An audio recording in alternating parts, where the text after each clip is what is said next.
Welcome back, everybody. This is going to be a new series that we're going to be running on the blog, and it's in response to a lot of questions that we get from our viewers wondering how we get the guns that we get for the Armory, specifically the guns for the reference collection. So before I delve into what I have in my hand, typically what Freeze and I do is when we're traveling around or we develop relationships with various FFLs, we tend to focus on the gun stores that have the used inventory. See, if you go to the big box chain retailers, they all tend to have the same guns, whether it's the new Glock or the new M&P or the latest model AR.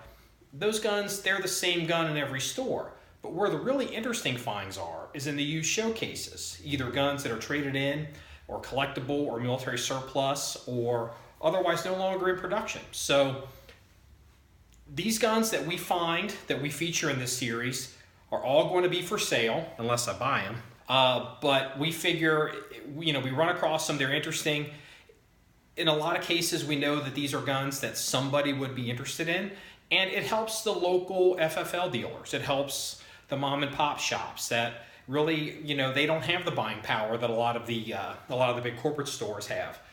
But they do have the flexibility to be creative in making deals, taking in trades. So typically these smaller shops are where you really find the interesting guns, for example, the things that we have in our reference collection.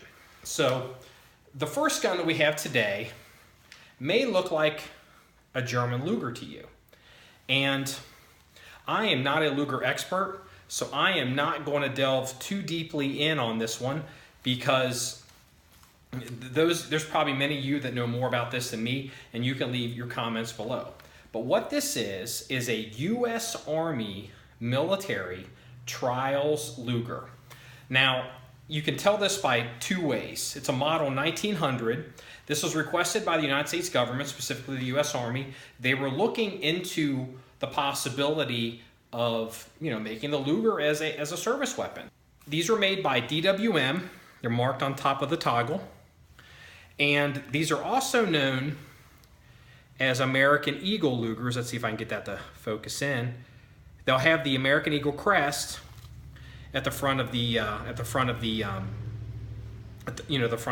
receiver. So how you tell a Trials Luger from a commercial Luger is strictly by the serial range, and you can see that up here. So this gun is confirmed as one of those. So it is similar to some of the commercial guns, but because it's a military gun for testing, it is somewhat desirable. Now, this Luger is so new, it's a little bit different than, like, for example, the Luger that we have in our reference collection.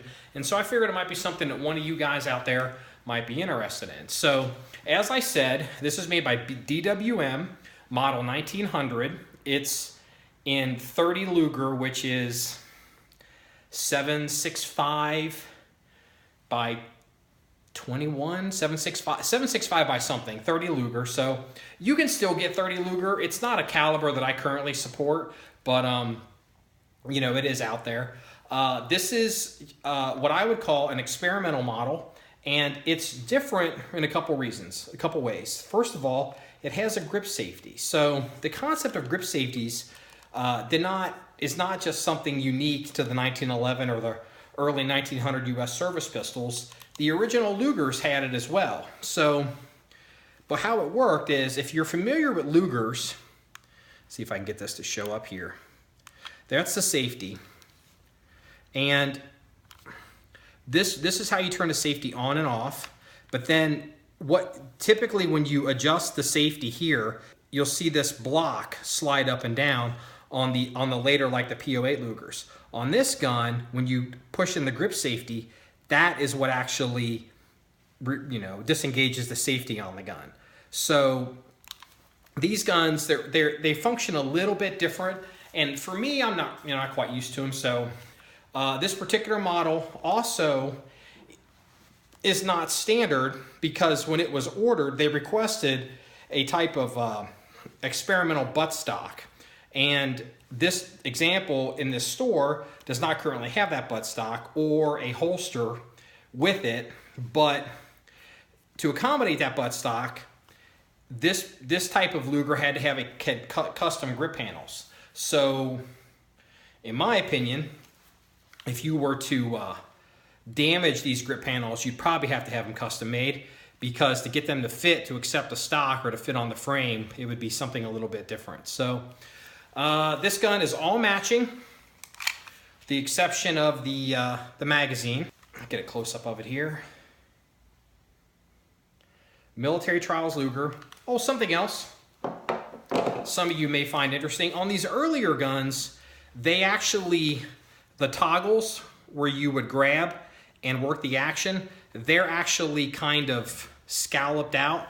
It's an extra machining step, whereas the modern, the later Lugers, it was more of just a rounded cylinder and easier to manufacture. So you can see that a mile away. When you see this, you know you're looking at an early Luger, at least in my opinion. I don't like jumping into the water with the Luger guys, because it is not an area that I'm an expert in. So if you are interested in this gun, we are not selling it. It is for sale at a mom and pop gun store. We will have a link down in the description below, and you can contact them directly and wheel and deal or buy, or do whatever you want to do to possibly acquire this kind of gun. So anyway, that wraps up the Military Trials Luger with buttstock slot. If you want to see some still photographs of this, go to our blog page, John1911.com. That's JOHN1911.com. Remember, it's all about shooting guns and having fun. Everybody, have a good day.